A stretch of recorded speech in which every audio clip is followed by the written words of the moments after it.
Hi, welcome to the episode of the Coaches Next Door.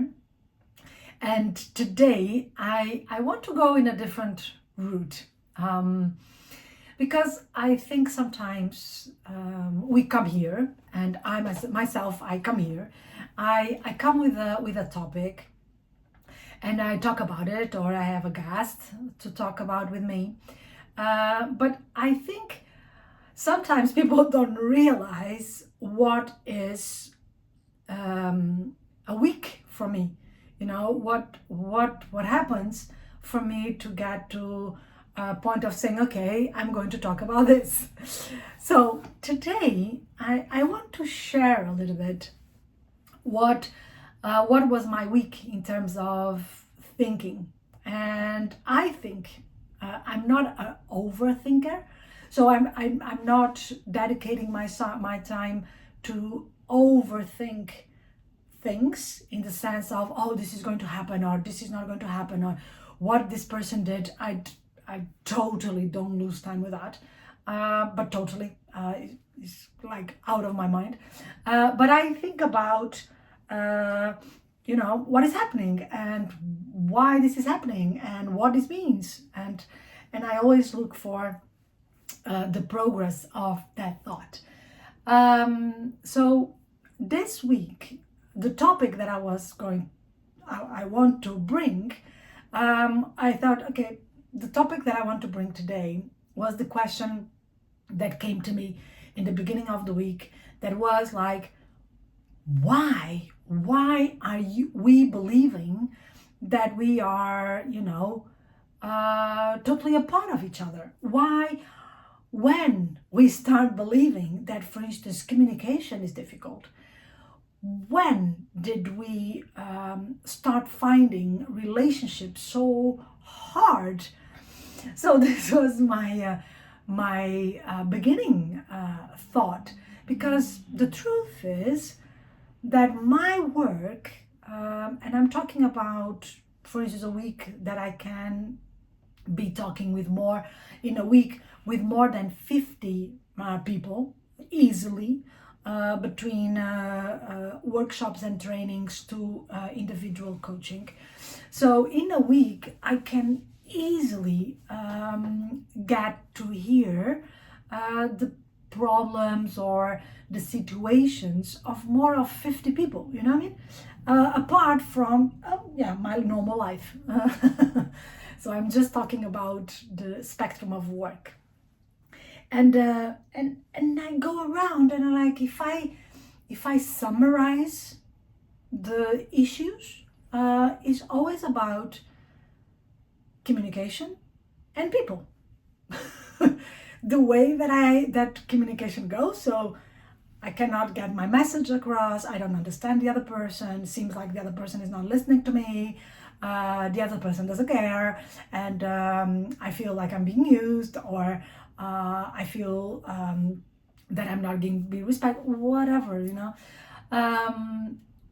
but also about people, like, who is this person and why this person is doing this and why this person is not doing this.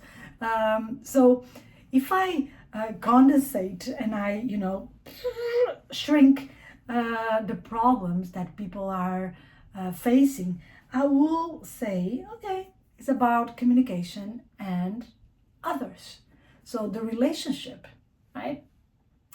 And this is interesting, because I think we really don't spend enough time talking about communication and relationships, even if that is something that we cannot go without in our lives.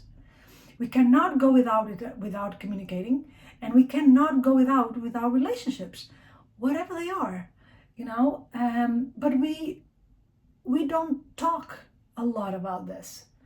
We believe that if I'm already talking whatever language I'm talking, even gestural or sign language, or even braille, if I'm able to have a language, I'm already communicating, and I'm doing it. So why to talk about and we are in relationships. That is since the day we are generated, right? So seems like we should know a little bit more about this, because some of us are doing this for a long time. But the truth is that we don't. We don't. So everything comes in a kind of a struggle. But I think is because we don't really progress on these topics for ourselves as well. So I sometimes hear people that I know for many years, and I go like, funny enough, you speak and you communicate exactly as you were doing it, I don't know, 25 years ago.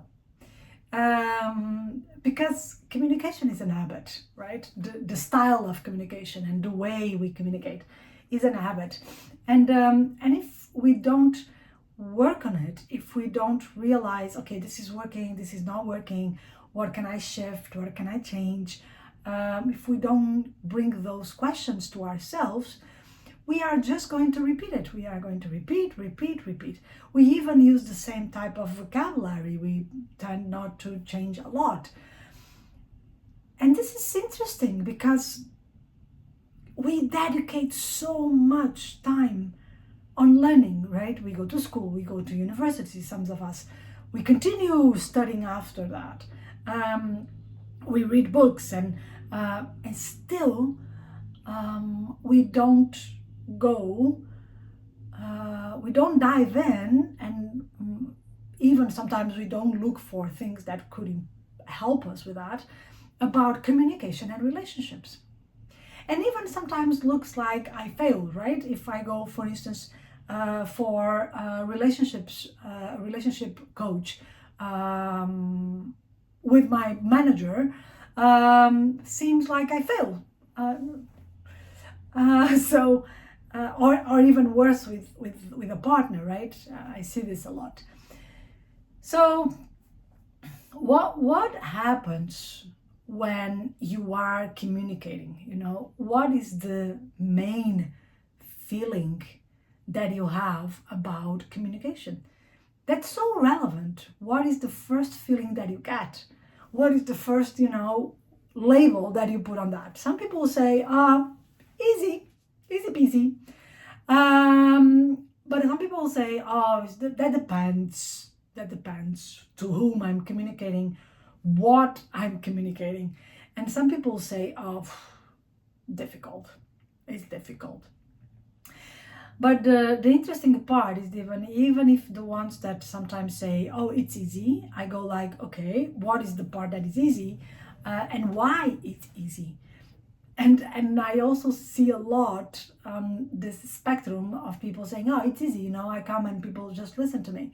I said, yeah, but it's not about only people listening to you, right? It's about, is the communication that you are having and doing giving you they are being received as you want to? Is the result of that communication the one that you are looking for? And it's not about your result, it's about the result of that act of communication. And this is a thing that John Grinder says a lot. It's like communication is the result that you get from it. It's not like, communication is a thing outside of the act of communicating. Communication is the result that you get from it. So it's nothing more, nothing less than that. But that is already pretty big, right? So if I'm in an act of communicating and the result that I get is not the result that serves the communication, then I need to change, I need to shift.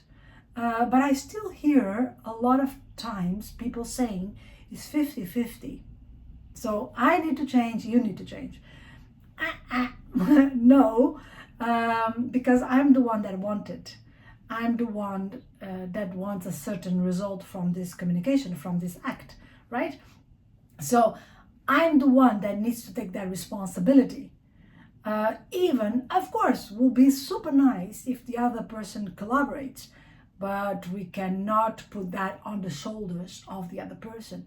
So I need to put that on my shoulders and I need to take that accountability that I'm doing something that could support the result of this communication.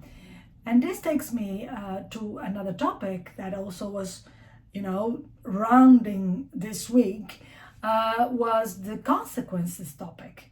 So I jumped from what these two main things, like why, and I was like, I don't know, I'm not saying the days, I don't want to say something that is not true, but I think I was like 2 days with this, going my head and observing and getting a little bit on the sense, okay, what is this all about?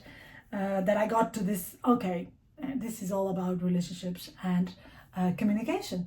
But yeah, okay, what that brings, right?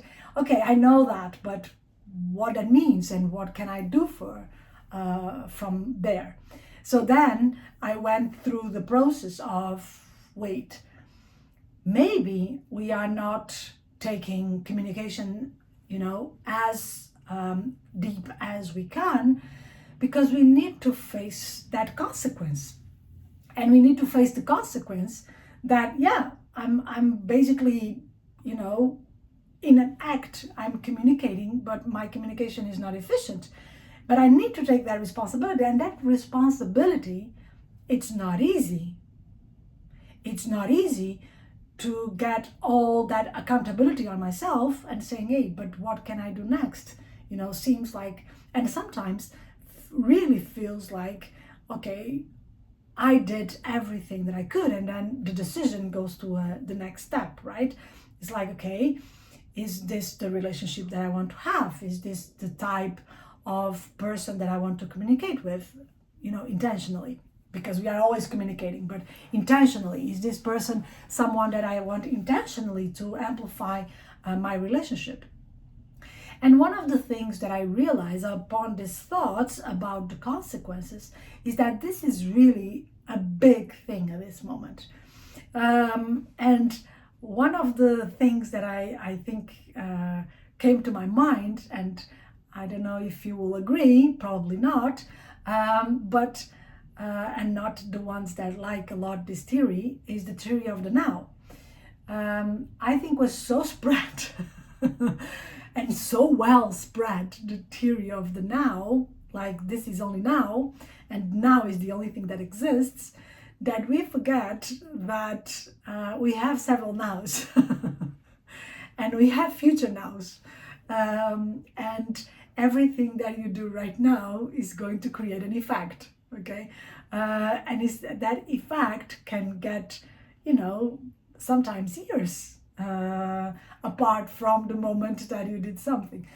So this, and that also, another thought that came with that was that everything that is radical becomes a dogma, and a dogma is not good.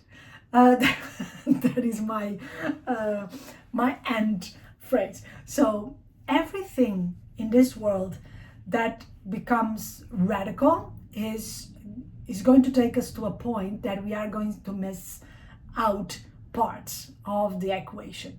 So of course, okay, we only have now, and that's what we can experience. We can only experience the now, but that now is going to create consequences, and the consequences are still ours most part of the times.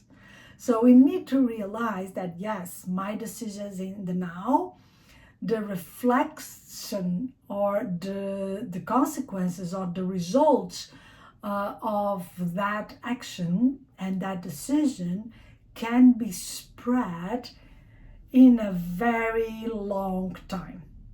Okay, so, and I think some way, somehow, we lost this. We lost the idea that, wow, yeah, okay, let's go for the theory of the now, but don't be radical. don't be radical in the sense of creating a dogma and creating one unique thing, one thing that becomes the only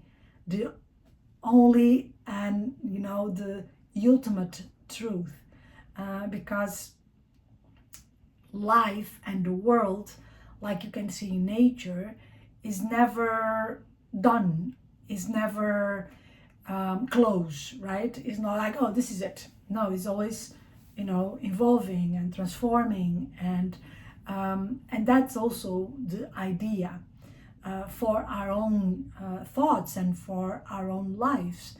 In the moment that you stay radically in a theory, it's going to be a moment that you are going to find out that theory is going also to create consequences, and is not going to serve you in one moment or the other.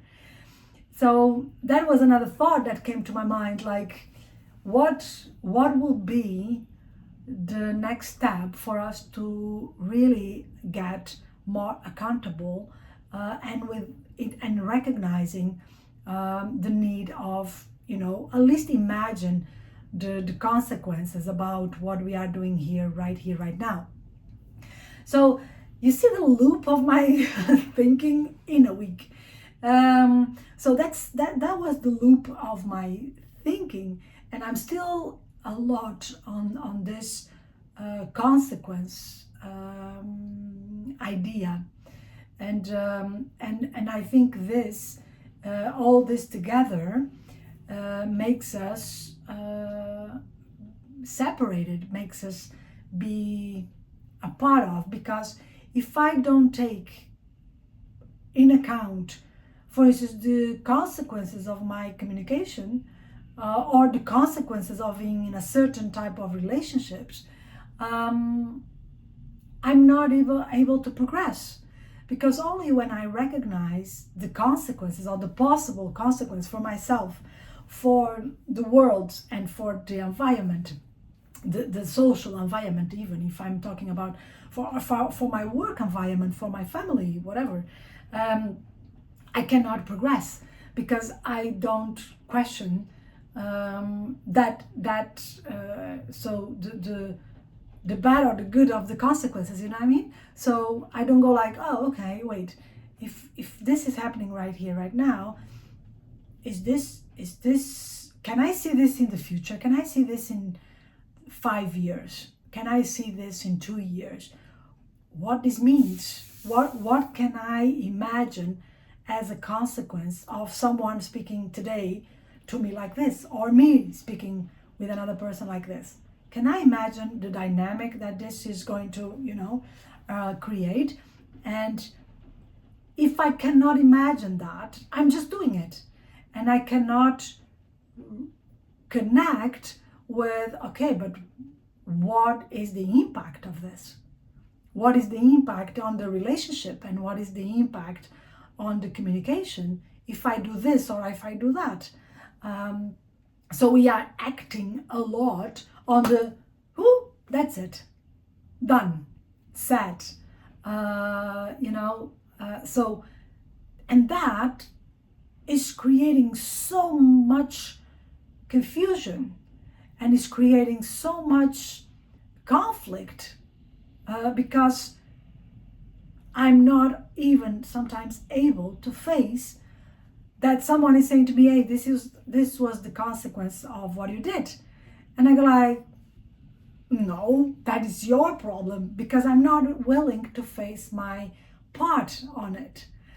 And I think this also came, another thought that came with this was, I saw so many posts about narcissism, and the internet is full of this.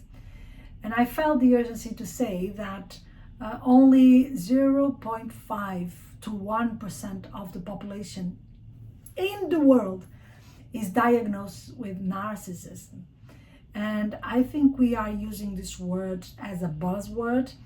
And I was a little bit provocative, and I said, okay, maybe you are not dealing with a narcissist, you are just dealing with someone that has a different opinion or a different perspective of the world than you.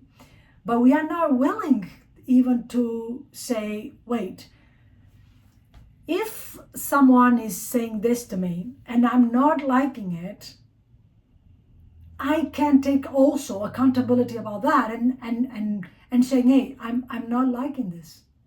And this is my limit. And this is not the relationship that I want to have in a month. So what we are going to do about this?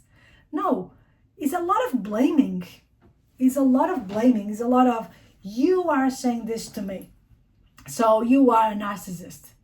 It's like, wait, do you know that a lot of narcissist people recognize themselves because they are diagnosed and they don't like themselves? So they will never come to you as, this arrogant person that maybe is the one that you have in front of you. The person maybe that you have in front of you can be several things. Can be someone that is feeling super attacked. And doesn't mean that you are attacking them, but they are feeling that they are being attacked by you, maybe by past experiences. Can be that the person that is in front of you is just someone that has a huge, backpack of bad relationships, and doesn't know how to do it in a different way.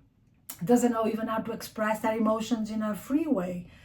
So it's much more there than just saying this person is a narcissist, because that is taking also your out of your accountability. And this is not easy, because yes, no one deserves to be in a, violent relationship. And I know that not everyone has, the vision of, okay, I can go out. Sometimes it's even not easy in a practical way, okay? But we need to realize at least the consequences of staying, the consequences of what we are doing, because that is the only way that we could find, a little path to go out of this dynamic. So this was another thought that came during the week. And I'm ending up the week with this idea that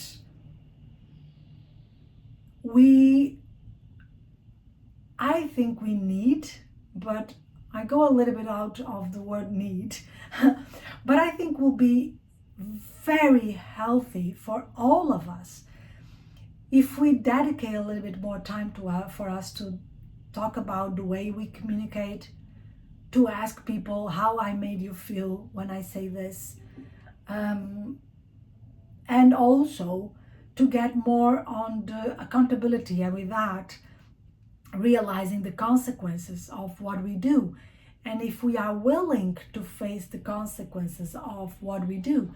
And also with that, of course, the relationships that we have. What is the consequence of staying in this relationship? What is the consequences of not staying in this relationship for me, for you, for the, the context that we are in? And I think we need to, again, I don't want to go to the word need, but I want to go to the word, I think will benefit a lot, all of us, if we go a little bit deeper on communication and relationships. And we go around with what type of communication I want to be doing and having, and what type of relationships I want to nurture, what type of relationships I want to create, what type of relationships I want to be in, and be, disciplined with that. Being disciplined with this idea that this is the type of relationships that I want, and I will not give that away. I will not be sloppy, or I will not let that be minor, because that is going to represent so much for you, so much.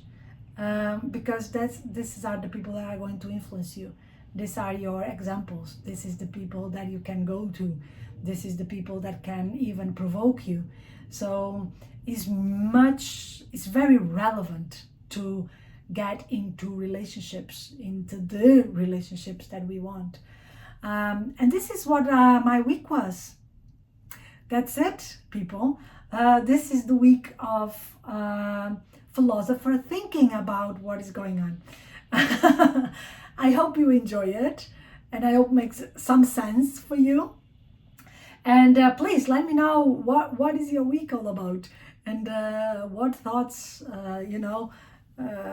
come attached to another, and how do you progress on that. I love to know how people think.